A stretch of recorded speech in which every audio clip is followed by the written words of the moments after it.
그러면 혹시 지금은 매출 금액이 뭐 평균 뭐 요즘은 좀 떨어졌다는 얘기도 있는데 네. 대충 어느 정도 나오세요? 매출은 월에 한 4천만 원 전후로 나오고 있습니다. 4천만 원 전후. 그럼 마진율 혹시 얘기해 주셔도. 마진율은 20% 안쪽으로 자유 시간이 되게 많이 주어지고 그다음 제가 하고 싶은 다른 일들을 할 수 있는 게 좀 장점인 것 같고 일단 너무 막막하게만 생각하지 마시고 그냥 일단 한번 해보시는 게 중요한 것 같아요. 해보고 나서 적성에 맞다 안 맞다를 판단한 다음에 저 같은 경우는 적성에 되게 잘 맞아가지고 이 일을 계속 하고 있는 거고 일단 해보고 난 다음에 결정을 해도 될 것 같아요. 이게 부담이 없는 일이기 때문에. 마크님, 네. 해외 구매 대행 하신 지는 얼마나 되셨죠? 해외 구매 대행은 2019년에 시작해서 지금은 6년 차 되었습니다. 그러면 다른 분들하고 거의 비슷하게 처음부터 같이 하신 거네요? 네, 서실장님이랑 거의 처음부터 가입 같이 했습니다. 그러면 구매 대행 하기 전에는 혹시 무슨 일 하셨는지 알려줄 수 있으세요? 그냥 직장에서 사무직으로 일을 했었고 한 3년 정도 직장에 다녔습니다. 그러면 3년 정도 직장 다니다가 네. 구매 대행을 알게 되고 바로 그만두셨나요? 아니면 부업으로 한 6개월에서 1년 정도 한 다음에 그 다음에 그만뒀습니다. 그럼 거의 구매 대행 시작하고 나서 얼마 안 있다가 바로 그만두신 거네요? 네, 한 8개월, 9개월 차쯤에 그만둔 것 같습니다. 바로 시작하자마자 매출이 많이 나오진 않았을 텐데 네. 뭐 그런 결정을 하시게 된 뭐 계기가 있으신가요? 일단 본업보다 부업의 수입이 좀 비슷해졌을 때 그때쯤 그만둔 것 같아요. 네. 그럼 처음부터 거의 잘 되신 거네요?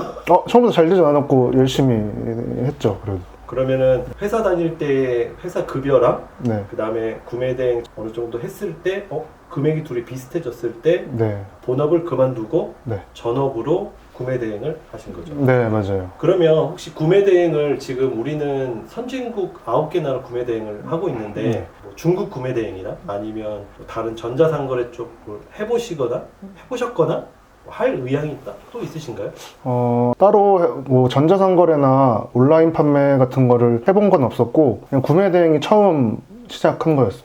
그러면 저랑 처음 같이 시작했을 때 그 전에는 아예 이런 전자상거래나 이런 뭐 온라인 쇼핑 뭐 이런 걸 아예 안 해보신 거예요? 네, 그렇게 관심도 많지 않았고 해보지도 않았습니다. 그러면 혹시 지금은 매출 금액이 뭐 평균 뭐 요즘은 좀 떨어졌다는 얘기도 있는데 네. 대충 어느 정도 나오세요?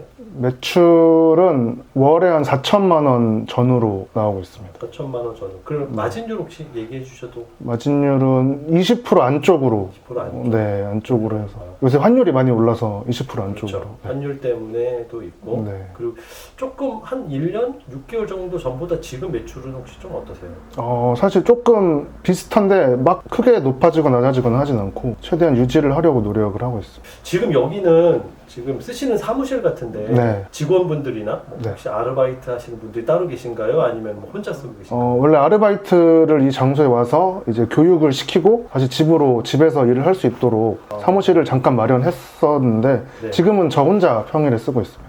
지금 뭐 혼자 하시는 이유가 사실 인건비 부담도 좀 있어가지고 직원분들 조금씩 정리하고 이제 아르바이트 형식으로 대체를 해서 직원분들은 이제 집에서 아르바이트로 고용을 하고 있습니다. 그럼 지금은 재택근무를 네, 재택근무 하고 있어요. 비용을 좀 많이 줄이신 거네요. 네, 맞아요. 이 사무실을 왜 안 줄이세요? 그럼? 사무실 이제 계약 기간이 남아서 계약 기간이 남아서 이제 여기 사무실은 이제 단독으로 쓰고 있는데 다음엔 그냥 공유 오피스 같은 데로 가려고 생각을 하고 있어요. 일단 사무실은 좀 있어야 될 것 같아서 일을 전업으로 하기 때문에 아무래도 전업이니까 네. 오히려 집에서 하면 네, 조금 흐트러지거나 좀 일에 집중이 안 되는 게 있어서 자꾸 오히려 눕게 되고 네. 이런 게 좀 네. 있으시죠?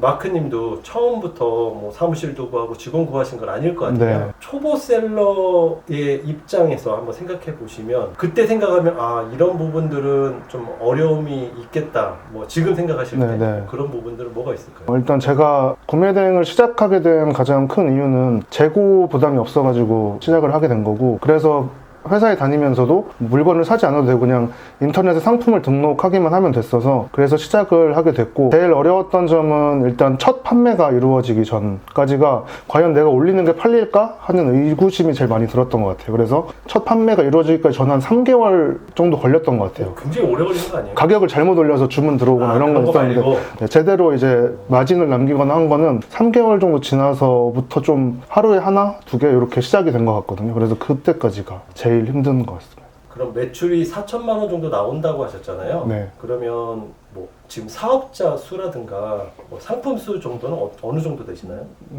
지금 네이버하고 쿠팡에 한 7만 개 정도 굉장히 많은 거 아니에요? 있습니다. 네, 굉장히 많은데 그 중에서 좀 관리를 해서 계속 줄여나가고 있어요. 지금은 많이 등록을 해서 품절된 거, 뭐 상품이 없어진 것들이 많아가지고 그런 것들을 지금 줄여나가는 과정이 있습니다. 그러면 처음 이 일을 시작하실 때 초기 자본이 어느 정도 드셨고 뭐 이런 거 혹시 생각나시나요?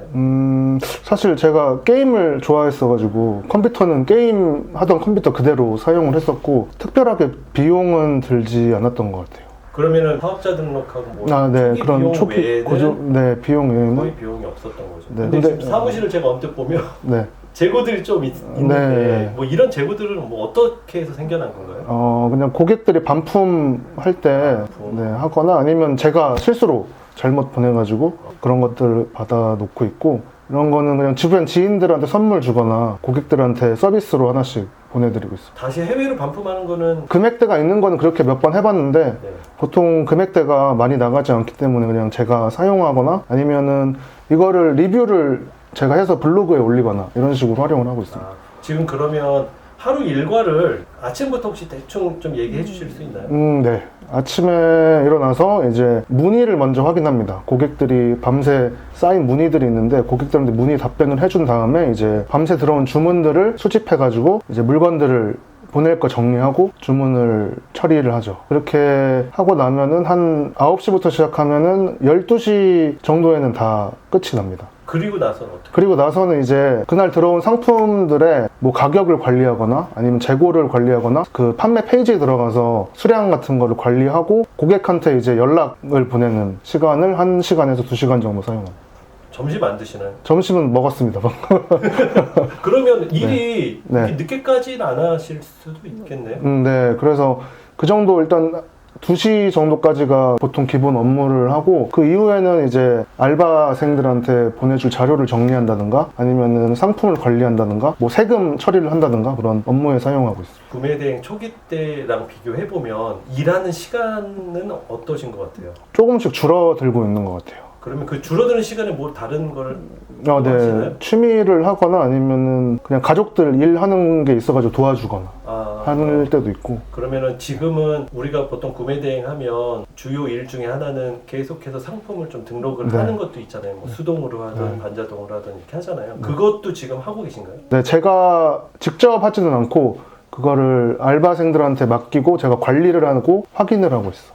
처음 하실 때는 회사를 다니셨잖아요. 네. 그럼 회사를 다니면서 부업으로 하루에 뭐 몇 시간씩 이렇게 하셨잖아요. 네. 그런데 지금은 이제 전업이 돼서 네. 하시는데 네. 그때랑 이거 비교하자면 뭐 수익에 대한 거 포함해서 네, 뭐 네. 전체적으로 어떠신지. 수익은 그 직장에 계속 다녔을 때랑 비교하면은 사실 막 직장보다 막 월등히 높다라고 할 수는 없는데 저는 그 대신 자유 시간이 되게 많이 주어지고 그다음 제가 하고 싶은 다른 일들을 할 수 있는 게 좀 장점인 것 같고 그리고 직장에서 부업을 할 때는 되게 집에 와가지고 한 2-3시간 정도씩 일을 했었거든요. 근데 그때도 2-3시간 정도 하고도 사실 부업으로도 다닐 수 있었는데 저는 조금 더 회사 생활보다는 자영업을 하는 게 맞는 것 같아서 이쪽으로 선택을 하게 됐어요. 그럼 지금은 해외 구매 대행만 가지고 본업으로 네. 하시는 거잖아요. 네네. 그러면 앞으로의 계획 뭐 이런 거 있을까요? 구매 대행을 이 정도만 유지해도 사실 생활은 되게 가능을 해가지고 구매 대행을 본업으로 하고 또 다른 부업을 생각해보고 뭔지 얘기를 해주시면 안 되나요? 따로 이렇게 정한 건 없어서 그냥 마지막으로 지금 구매 대행을 특히 저희처럼 하는 이런 선진국 구매 대행을 해보고자 하는 분들 네. 어떻게 보면 마크님 5년, 6년 전으로 돌아가는 거죠. 네. 그때라고 생각을 했을 때 그때 네. 경험이 있으시잖아요. 네. 여러 시행착오도 했었고 그걸 생각했을 때 네. 초보 셀러 분들한테 이런 얘기는 좀 해주고 싶다. 일단 너무 막막하게만 생각하지 마시고 그냥 일단 한번 해보시는 게 중요한 것 같아요. 해보고 나서 적성에 맞다 안 맞다를 판단한 다음에 저 같은 경우는 적성에 되게 잘 맞아가지고 이 일을 계속 하고 있는 거고 일단 해보고 난 다음에 결정을 해도 될 것 같아요. 이게 부담이 없는 일이기 때문에. 왜냐면 처음에 뭐 큰 돈이 들어가거나 네. 뭐 이런 큰 시간이 들어가고 이런 거 아니니까 그러실 수 있다 이 네. 얘기시죠. 서 실장님이 온라인 공개 강의 이번에 처음 하시는 걸로 알고 있는데 관심 있는 분들은 아래 링크 고정 댓글을 확인해 주세요. 네, 감사합니다. 네, 감사합니다.